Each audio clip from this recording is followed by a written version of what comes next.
यहाँ पर कुछ लोग बताए हैं उसने,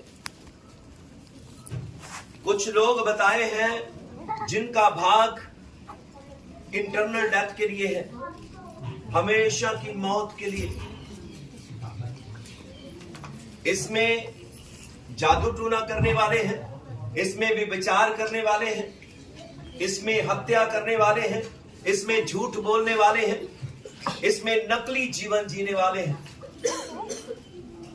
उनका भाग हमेशा की मृत्यु में है। उस आग की झील में ऐसा करके खुदा ने लिख कर दिया है।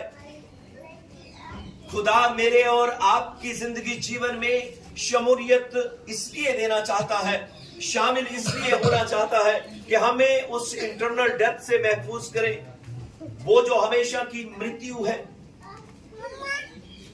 इसमें एक ऐसी बात लिखी है कि अविश्वासियों का भी, अविश्वासी कौन होते हैं जानते हो आप? जो विश्वास करते हैं, जो विश्वास करते हैं खुदा पर, लेकिन उनके विश्वास में खुदा नहीं होता। ऐसे लोगों की प्रार्थना को खुदा बक बक करने वालों की प्रार्थना कहता है। ऐसे लोगों के जीवन को खुदाबंद अपने शब्दों के द्वारा इस तरह कहता है कि मैं नहीं जानता तुम कौन हो। अब विश्वासी का भाग, विश्वास करने वाले व्यक्ति को, अब विश्वासी उसको कहते हैं जो विश्वास करता है लेकिन उसके विश्वास में खुदा नहीं। आज हम प्रार्थना तो करते हैं, क्या प्रार्थना में खुदा है? आज हम वचन तो पढ़ते हैं, कितना लगता है कि यह खुदा की तरफ से है? नहीं लगता।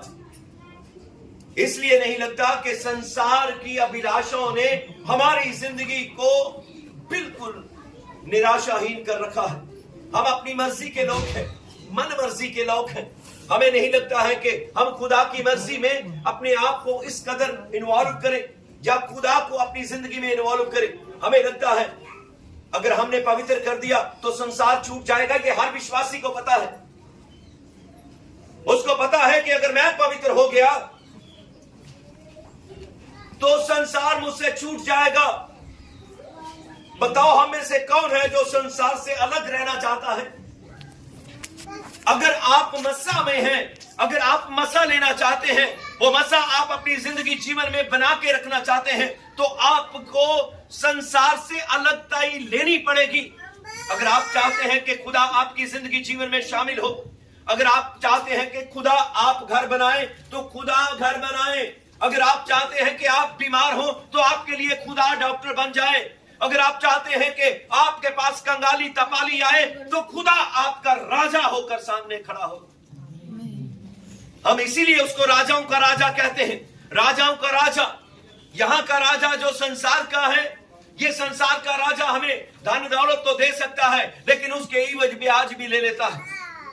उसके इवज वो किस्तों से हमारे उस कार्य को, उस दिए गए को वसूल भी करता है।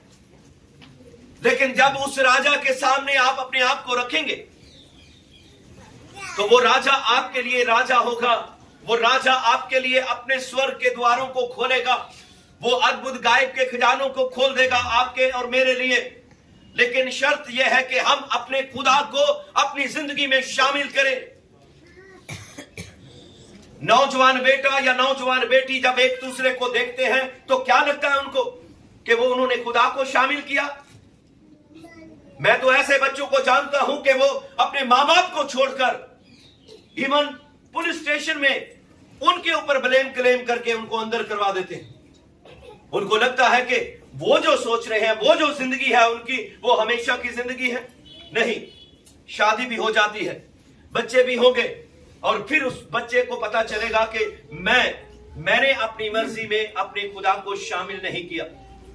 हमारी जिंदगियों में बहुत सारी बातें ऐसी हैं जो हम अपनी मर्जी से करते हैं। जब हम अपने घरों से बाहर निकलते हैं तो कितना हम अपने बाहर जाने में अपने खुदा को शामिल करते हैं कि खुदा मेरे साथ शामिल हो जा। मैं जिस गाड़ी में सवारी करूं, उस गाड़ी की सीट पर मैं बैठूं, उसके साथ तू बैठे। मेरी जिंदगी में इस कदर तेरी शमूलियत हो जाए खुदा, तू मेरी जिंदगी में शामिल हो जा। मुझे इंटरनल लाइफ चाहिए, हमेशा की जिंदगी। जो जिसका वादा तूने किया है, उस हमेशा की जिंदगी के लिए मुझे और आपको इस मसा की जरूरत है। मुझे और आपको उस मसा को अपनी जिंदगी में रखना, ताकि हम यीशु के नाम से अपनी जिंदगी में पवित्रताई को अलग करके रखें, और इस पवित्रताई में किसी प्रकार की जो कॉपरेशन है ये नहीं होनी चाहिए।